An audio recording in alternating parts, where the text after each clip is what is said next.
ನಮಸ್ಕಾರ ಸ್ನೇಹಿತರೆ, welcome back to our YouTube channel.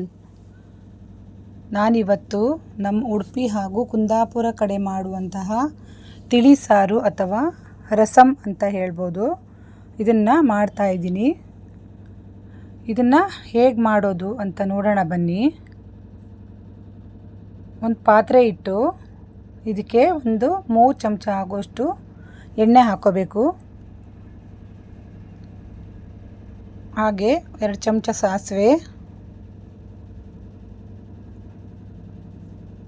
ಸ್ವಲ್ಪ ಇಂಗು, ಹಾಗೆ ಕಟ್ ಮಾಡಿ ಇಟ್ಕೊಂಡಿರುತ್ತೆ ಟೊಮೊಟೊ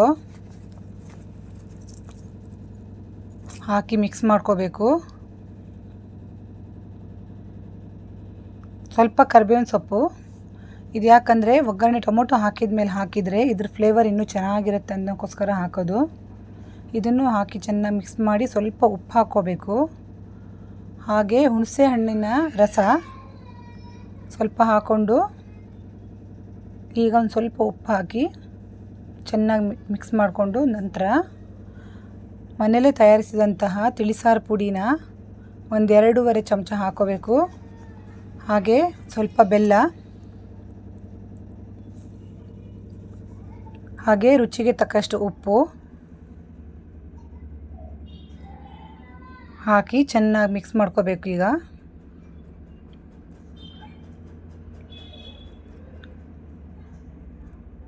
ಚೆನ್ನಾಗಿ ಮಿಕ್ಸ್ ಮಾಡ್ಕೋಬೇಕು. ಈ ರೀತಿ ನೋಡಿ, ಈ ಹದಕ್ಕೆ ಬರಬೇಕು.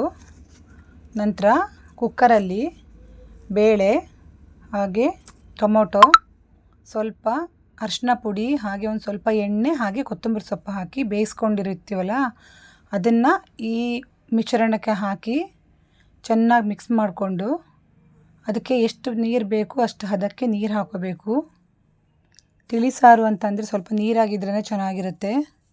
ಹಾಗಾಗಿ ನಿಮ್ಗೆ ಯಾವ ಹದಕ್ಕೆ ಬೇಕು ಆ ಹದಕ್ಕೆ ಮಾಡ್ಕೋಬೇಕು. ಹಾಗೆ ತಿಳಿಸಾರು ಪುಡಿ ರೆಸಿಪಿನ ನೆಕ್ಸ್ಟ್ ವೀಡಿಯೋದಲ್ಲಿ ಅಪ್ಲೋಡ್ ಮಾಡ್ತೀನಿ. ಈ ವಿಡಿಯೋದಲ್ಲಿ ಹಾಕೋಣ ಅಂದ್ಕೊಂಡ್ರೆ ತುಂಬ ಲೆಂತಿ ಆಗುತ್ತೆ ಅಂತ ಅಂದ್ಕೊಂಡು ಅದಕ್ಕೆ ಹಾಕ್ತಿದ್ದೀನಿ ಇನ್ನೊಂದು ವಿಡಿಯೋದಲ್ಲಿ. ಚಿಟಿಕೆ ಅರಿಶಿನ, ಹಾಗೆ ಕಟ್ ಮಾಡಿ ಇಟ್ಕೊಂಡಂಥ ಕೊತ್ತಂಬರಿ ಸೊಪ್ಪನ್ನು ಹಾಕಿ ಈಗ ಮಿಕ್ಸ್ ಮಾಡ್ಕೋಬೇಕು.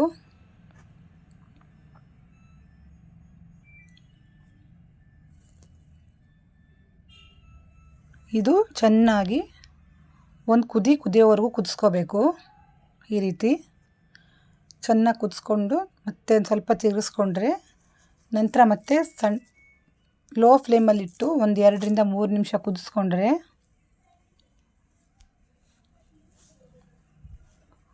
ನೋಡಿ, ಈ ರೀತಿ ಕುದಿಸ್ಕೊಂಡ್ರೆ ಉಡುಪಿ ಹಾಗೂ ಕುಂದಾಪುರ ಶೈಲಿಯ ತಿಳಿಸಾರು ಅಥವಾ ರಸಮ್ ರೆಡಿಯಾಗುತ್ತೆ.